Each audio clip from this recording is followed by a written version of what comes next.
Assalamu alaikum урматтуу YouTube көрөрмандары, жалпы кыргыз элим. Бүгүн биз сиздерге акыркы валюталардын курсун тартып көрсөтөлү.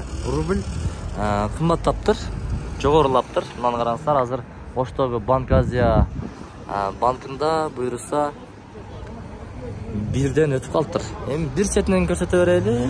Доллар сатып алууда 86.40, сатууда 86.90, евро болсо 94.30. Сатып алууда, ал эми сатууда 95.30.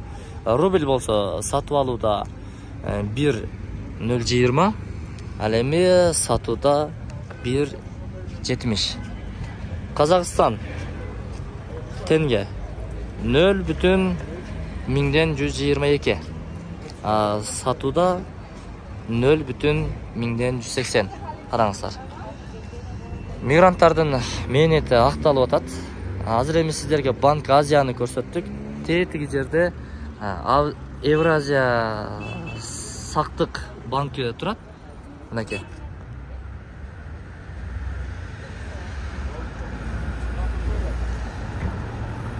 Ал жерде эми сиздерге алыстан болсо дагы мындай эле айтып коеюн. Буйруса рубльден баштайынча. Рубль 1.20 экен. 1.020. Ал эми сатуу 1.040 экен. Доллар болсо 86.30 сатуу алуу 86.90. Доллар ылдыйлаптыр. Евро 94.30, сатуу 95.30. Ошол. Ар бириңиздердин тапканыңыздарга береке берсин. Бардык эле банктарда дээрлик ушул. Потолок 1.20, 1.020. Кыскасын айтканда, насип кылсын.